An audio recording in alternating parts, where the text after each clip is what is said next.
Quem está fazendo a leitura bíblica se deparou ontem com um texto muito complexo, muito, eu diria que até entristece, faz a gente chorar. Uma poesia hebraica, uma poesia que aqui está dividida em 5 capítulos, mas que na verdade são 8 capítulos, porque cada um deles tem 22 estrofes. São a semelhança do Salmo 119, uma acróstico. É uma poesia hebraica que, pela tradição, é dito como autoria de Jeremias, mas que mostra a dor do povo de Israel diante do cativeiro. O profeta Jeremias, durante toda a sua mensagem, nós estudamos e lemos o livro do profeta Jeremias. Se você não leu, é convidado a ler.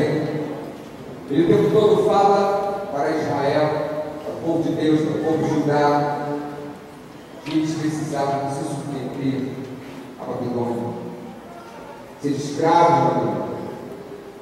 E essa escravidão foi muito dolorosa. E esse texto é um texto que é um cântico de dor, de sofrimento, de tristeza, de angústia. Um cântico que mostra como a pessoa estava aflita. E eu vejo que esse cântico está aqui na palavra de Deus para que nós possamos nos identificar com o autor, com o salmista, porque são salmos. Como a gente pode perceber que, assim como nós sofremos, o povo de Israel também sofreu. Talvez o que a gente precisa entender, e o que eu gostaria que você pudesse tirar desse texto de Lamentações, era como é que eu posso me importar diante de aflições, diante de dificuldades, diante de problemas. Quem aqui nunca ficou aflito, levanta a mão. Quem aqui nunca ficou angustiado? Quem aqui nunca sentiu dor? Quem aqui nunca ficou triste? Todos nós passamos por isso. Todos nós passamos por sofrimentos, por aflições, e o próprio Jesus disse que no mundo tereis aflições. Então não é uma coisa assim, eu não sabia. Não, fique sabendo, independente de você estar na igreja, não estar na igreja, você é amigo, você não é amigo, você orar, você não orar, você crente, você ser espírita, você ser católico, você budista, você ser o que for, você passa por aflições, todos nós passamos, porque é inerente da natureza humana, todos nós passamos por aflições. A diferença é como é que você vai entrar na aflição. Você pegou um avião, e o avião de repente tem uma tempestade, tem uma turbulência, e aí? Alguns aviões caem, alguns não. Eu espero que Deus tiver para cair. Mesmo vocês vão, mas às vezes turbulência está lá, a tempestade está lá, a dificuldade está lá. A diferença é como você vai encarar o problema, como você vai encarar a aflição, como você vai encarar a dificuldade, como é que você vai sair dessa, porque passar por ela, isso é líquido e certo. Ninguém está te enganando, Jesus não está te enganando. Jesus nunca falou assim: venha, siga-me e todos os seus problemas serão resolvidos. Jesus nunca disse isso. Jesus nunca disse: deixe de sofrer, pare de sofrer. Nunca disse. Apesar de ser novo de uma igreja, Jesus nunca falou isso. Alguns são coisa. Alguns sofrem porque são de Jesus. Alguns desses que morrem lá, era mais fácil eles falarem: não, agora eu sou muçulmano, mas não, continuo sendo cristão, e eles querem a cabeça. Tem coisa na nossa vida que a gente só enfrenta porque a gente realmente é cristão.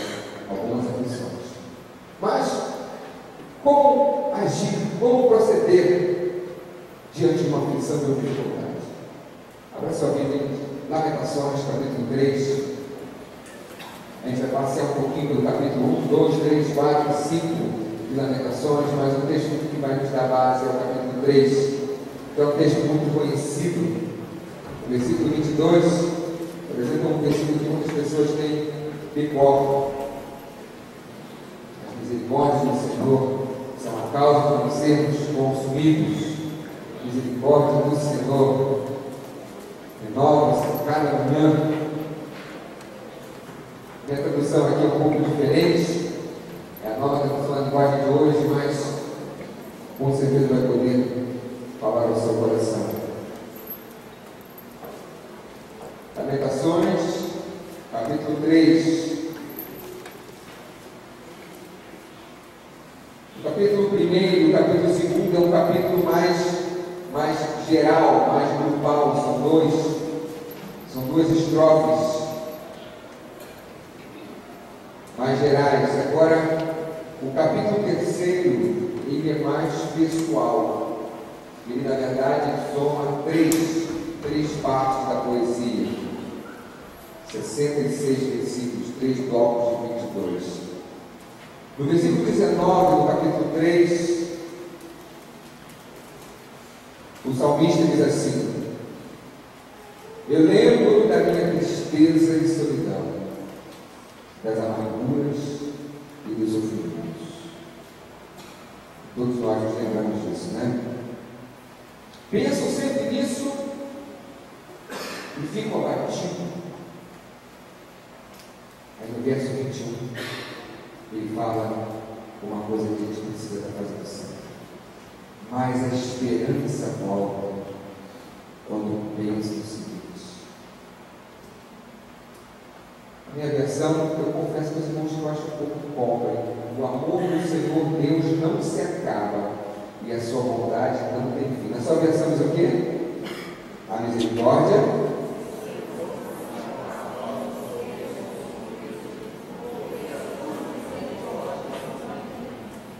Amém. Né? Verso 23. Esse amor e essa bondade são novos todas as manhãs. E como é grande a fidelidade do Senhor. Deus é tudo que tenho, por isso confio nele. O Senhor é bom para todos que confiam nele. O melhor é ter esperança e aguardar em silêncio a ajuda do Senhor. Está aprendendo como é que faz? É assim que faz. É bom que as pessoas aprendam a sofrer com paciência. E olha, desde a sua juventude. Quando Deus nos faz sofrer, devemos ficar sozinhos, pacientes e em silêncio. Devemos nos curvar, humildes, por estar trabalhando com a esperança. Quando somos ofendidos, não devemos reagir, mas sim suportar todos os sofrimentos. O Senhor não rejeita ninguém para sempre. Ele pode fazer a gente sofrer, mas também ter compaixão, porque o seu amor é imenso. Não é com prazer que Ele nos causa sofrimento ou dor. Deus sabe que quando neste país os prisioneiros são massacrados sem compaixão, o Deus Altíssimo sabe que quando somos respeitados entre humanos que Ele mesmo nos deu, sim, o Senhor sabe quando torce a justiça no processo.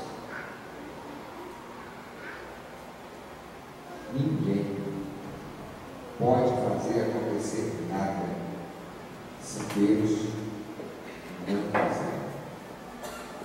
Tanto as coisas boas como as más acontecem por ordem de Deus Altíssimo. Por que nos queixarmos da vida quando somos castigados por causa dos nossos pecados? Examinemos seriamente o que temos feito e voltemos para o Senhor. Obrigado, Senhor, pela tua palavra. Seja a palavra viva aos nossos corações. Que seja ensino do teu coração, no nosso coração, para agirmos quando estivermos passando pela opressão. Oramos em nome de Jesus. Amém. Alguns princípios que estão presentes aqui pode ter a ver com você, pode não ter a ver com você, mas tinha a ver com Israel, e esse texto fala de Israel e pode de repente falar ao seu coração, pode falar à sua vida. Entenda bem. Então vamos começar aqui do versículo 18. Quando acontece uma situação de dificuldade e de aflição, eu tenho que dizer uma coisa para você. Que o responsável, desculpa, mas é assim. O responsável somos nós. É isso que o texto fala. A causa da nossa aflição, do nosso sofrimento, é responsabilidade única e exclusivamente nossa. A gente olhe aquilo que a gente planta. Você fala, mas pastor, eu sou tão bonzinho. Não, você sabe que não é. Você conhece as intenções. Bonzinho aqui não tem ninguém. O povo de Israel, Deus fez promessas maravilhosas para ele. E falou, te aprenda aqui o caminho da bênção e o caminho da maldição. Qual que você quer? Eles escolheram a maldição. Eles escolheram pecar contra Deus. Eles escolheram desagradar a Deus. Eles escolheram estar fora do caminho de Deus. Aí acontece uma coisa assim, assim, por quê? Por quê? Por quê? Ah, você sabe sim, olha bem, você sabe bem por quê. Às vezes a gente fica botando a culpa do diabo. Não foi o diabo, coitado do diabo. Às vezes não foi nada, o diabo não. Fui eu que fiz. Eu estou amargando uma dor, estou amargando o sofrimento, estou amargando a aflição, porque eu optei em fazer alguma coisa errada. Eu tive liberdade de escolher, eu escolhi errado e eu vou sofrer as consequências. Eu vou sofrer as consequências. E esse é um processo muito natural. É a lei da semeadura. Então, quando o salmista fala aqui, nesses versos 34, 35, 36, e ele mostra a causa da dor. E quando você vai, lá no versículo 39, fala: por que nos queixamos da vida quando somos castigados por causa do nosso pecado? No capítulo 2, do verso 14, ele fala aqui dos profetas, falsas visões dos profetas. Se eles tivessem condenado abertamente seus pecados, não teria sido diferente e melhor para você. No próximo texto, que é o texto do profeta Ezequiel, que começou a ler hoje, Ezequiel capítulo 3, Deus fala para Ezequiel: Ezequiel, você é um atalaia, você é um vigia, e você tem que dizer para as pessoas que elas estão erradas, porque senão elas vão se dar mal e vão estar desinformadas porque você não informou elas.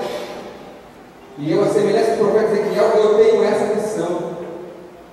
Eu, como pastor, eu não posso ficar passando a mão na sua cabeça, meu filho, quando você está fazendo coisa errada, porque Deus não passa a mão na nossa cabeça. Deus aceita a gente do jeito que a gente é. Há uma canção que diz: Deus me aceita como sou, mas não me deixe como estou. É assim. Às vezes a gente vai passando por dificuldades, mas é consequência da escolha que a gente tomou. Se você escolheu mal, você vai ter essas consequências ruins na sua vida. E eu tenho que falar isso. A gente vai falar mais aqui da graça, do amor, da misericórdia de Deus, mas às vezes esse conceito fica bem deturpado na cabeça das pessoas, porque as pessoas acham que porque Deus ele é bonzinho, misericordioso, bondoso, ele fica o tempo todo analisando e aprovando os nossos erros, mas Deus não faz isso, mesmo porque a palavra de Deus diz em 1 Coríntios capítulo 13, que é o único amor, que o amor não folga com a injustiça, não folga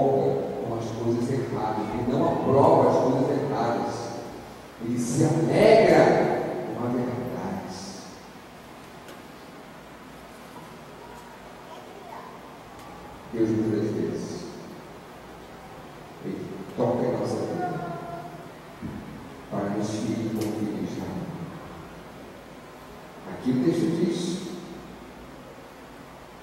Deus, todas as coisas acontecem por ordem do Deus Altíssimo. Deus às vezes nos faz sofrer. Mas no versículo 33, uma coisa muito legal: não é com prazer que Ele nos causa sofrimento ou dor. Deus não nos causa sofrimento ou dor com prazer. Sabe o que é isso, gente? Isso é a paternidade de Deus.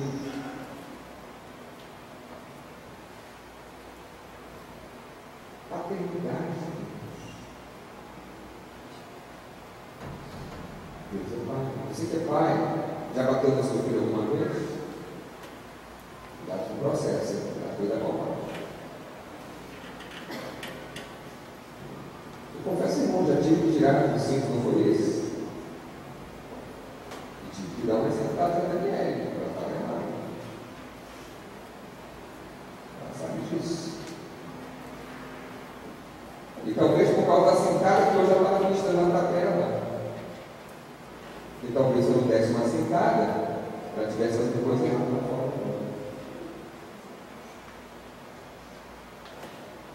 Deus como pai, na hora, ele tem que usar a vara da infância da juventude, uma vara de goiaba, assim, e ó, descer no nosso lombo para a gente ficar esperto. Mas como um pai, e eu garanto que qualquer um pai que já deu uma palmada no seu filho, dói pra caramba na gente. E a gente não dá porque a gente quer, não. A gente não dá porque a gente quer. Está fazendo uma coisa errada, precisa corrigir, precisa orientar. E Deus, como pai, ele faz isso. Tem hora que a gente está indo tão errado que Deus tem que chamar você e venha. Colocar você ali no prumo e dói, mas Deus não tem prazer nisso. Deus não é sádico. Deus não é alguém que fica olhando lá de cima, vendo como é que a gente está, então você vai falando assim: como é que eu vou prejudicá-lo agora? Deus não quer o nosso mal, Deus só quer o nosso bem. Deus quer o melhor, sempre Deus quer o melhor para a gente. Mesmo que a gente não entenda bem, mas Deus quer sempre o melhor. Então saiba que Deus, ele exerce uma disciplina, e que na hora da disciplina, você precisa aprender a ficar em silêncio, a se calar, a se dobrar, a se humilhar, a receber aquela disciplina. É o que diz aqui o texto. Quando Deus nos faz sofrer, verso 28, devemos ficar sozinhos, pacientes e em silêncio. Devemos nos curvar humildes, pois ainda pode haver esperança. Entende? Às vezes você está passando por uma dificuldade, você só faz reclamar, você se rebela contra Deus, você se revolta contra Deus, você se revolta contra todas as coisas, se revolta contra todas as pessoas, se revolta contra a humanidade. Está difícil, está pesado, está complicado para você. Baixa a sua cabeça, subir, fica em silêncio e deixa Deus agir na sua vida. Vamos dar uma notícia boa. Olha que notícia boa. No versículo 31 diz assim: Deus não rejeita ninguém para sempre. Sabe o que isso quer dizer? Que a sua aflição, ela é limitada, ela é temporal. O capítulo 5, versículo 21, nas Lamentações, o salmista fala: faz com que voltemos a ti, ó Senhor, se faz-nos voltar, faz que a nossa vida seja outra, veja como era antes. O Salmo 126, o salmista fala: faz-nos regressar outra vez, Senhor, como as correntes do Negueb. E fala: quando nós voltamos do cativeiro, estamos os que sonham. Então eu tenho que dizer para você o seguinte: as dificuldades surgem em nossas vidas porque nós escolhemos porque nós tomamos decisões erradas. As dificuldades surgem porque Deus às vezes quer nos colocar no eixo.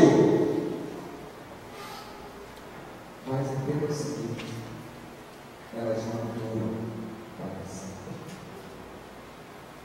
Chega uma hora que acaba. Talvez você vai dizer assim: mas pastor, está demorando tanto, está doendo tanto, quando é que vai acabar? Me perdoa, meu filho, mas não tenho a resposta. Eu não sei quando vai acabar. A única certeza que eu tenho, que a palavra que Deus me dá, é que ela vai passar. Vai passar.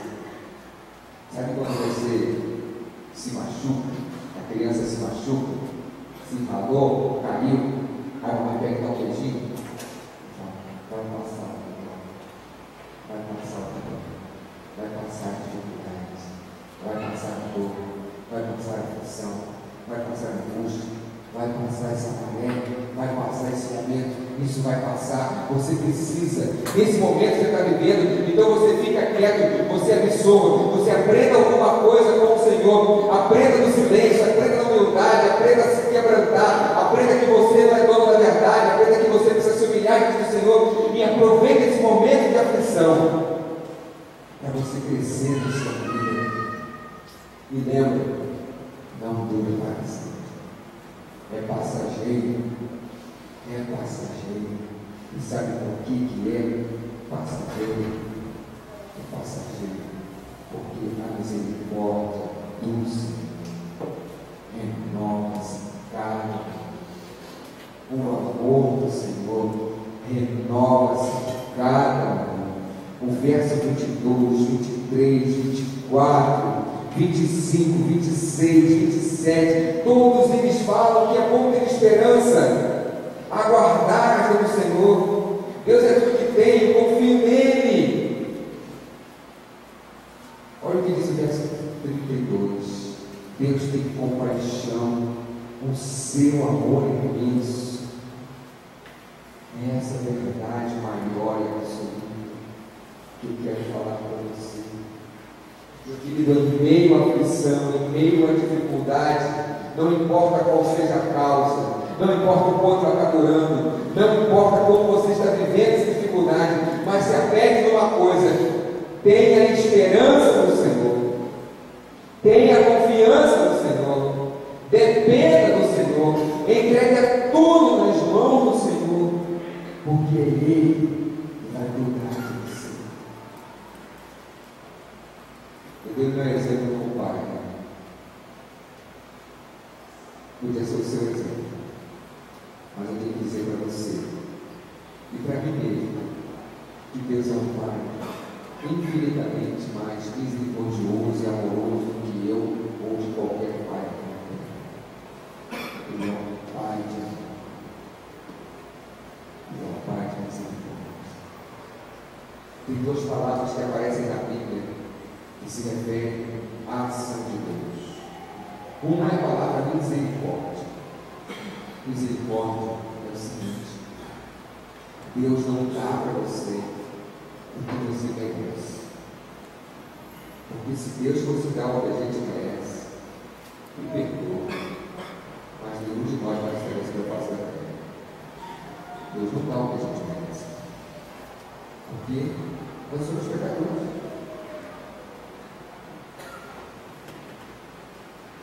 Deus não dá o que a gente merece. Deus é misericordioso. Ele olha para a gente e Ele tem compaixão da gente. Ele olha para a gente com olhos de ternura, com olhos de amor. Deus olha para a gente como aquele pai que olha para o filho e fala assim: tadinho meu filho, né? Tão bom, faz tanta besteira. Ai, meu filho.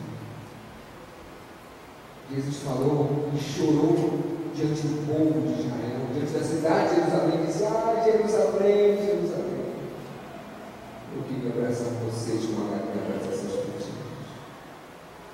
Deus é um Deus de amor, Deus é um Deus compassivo, Deus é um Deus de graça, graça. presente, é favor não merecido. O que Deus faz pela gente não é porque a gente merece. O que Deus faz pela gente é porque Ele nos ama. E conforme o Tiago até falou aqui, o amor de Cristo nos constrange. Porque Ele nos amou primeiro. Ele não esperou que nós o amássemos. Mas, pelo contrário, Ele nos amou primeiro. Ele nos ama o tempo todo. Deus nos ama o tempo todo. E em meio à aflição, você pode se lembrar disso. Em meio à aflição, você pode trazer esperança para o seu coração, sabendo que Deus sempre tem planos maiores e melhores para você lá na frente. Os planos de Deus são muito maiores. Os sonhos de Deus são muito maiores. Os propósitos de Deus são muito melhores. O projeto de Deus para a minha vida e para a sua vida é muito melhor. Então isso enche a gente de esperança.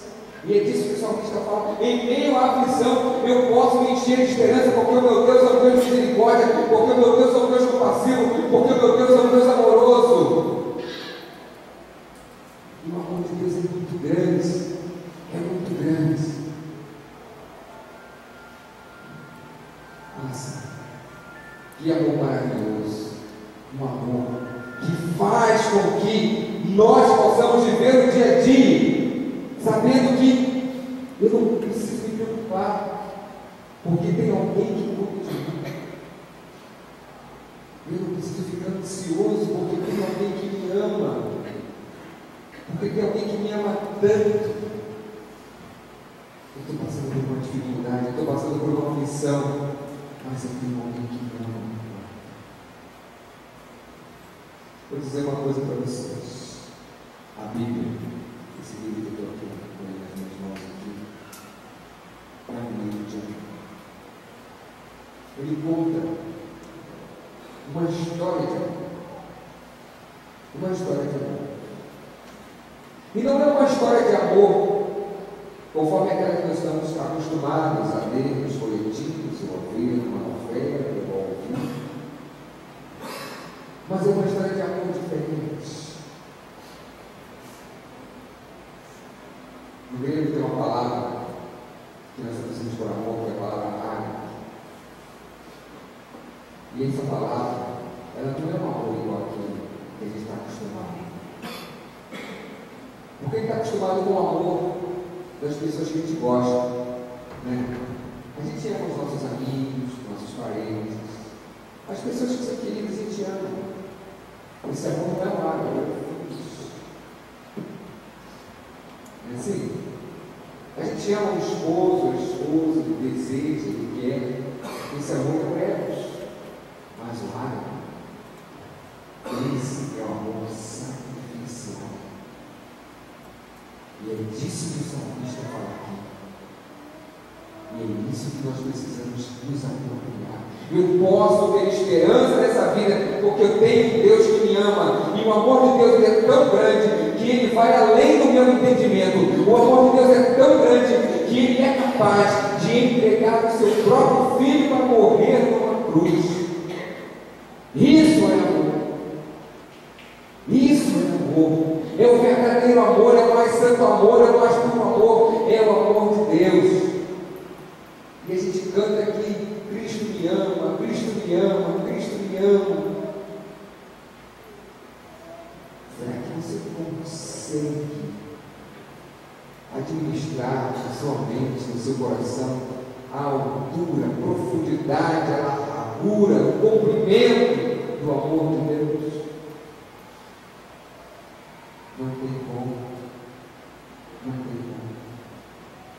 E eu quero dizer uma coisa para você, meu querido, por maior que seja a sua aflição, não importa se você é a causa da aflição, não importa se ele está querendo mostrar alguma coisa para você, não importa se foi alguma coisa que você escolheu, não importa se está demorando ou se é curta, tenha certeza de uma coisa: nenhuma aflição pode nos separar do amor de Deus. Isso está em Romanos capítulo 8. Nada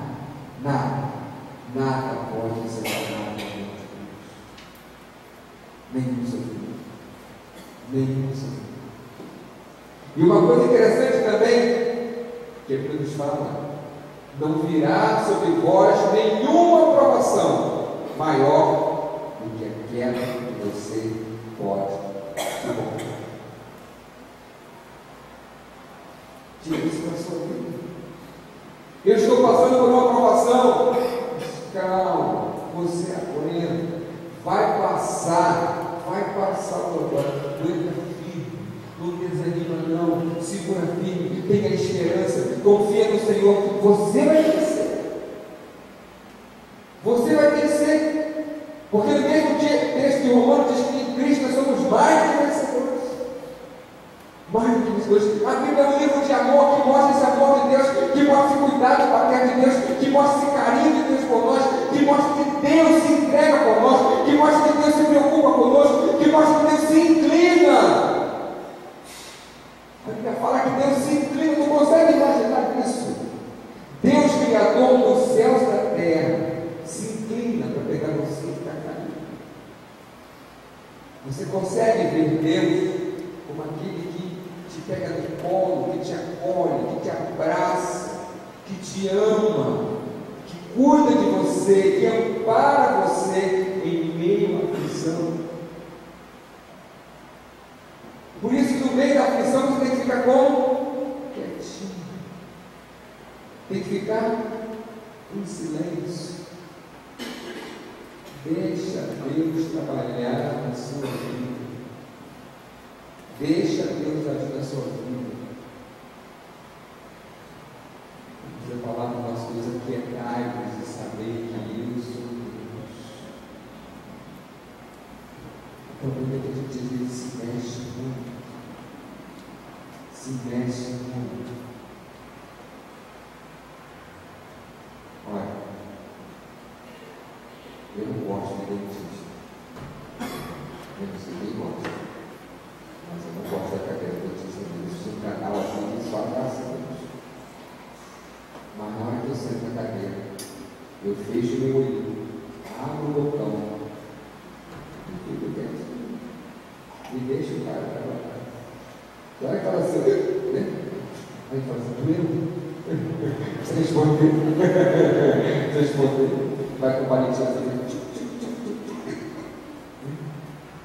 Fica quietinho, porque se você se mexer, você vai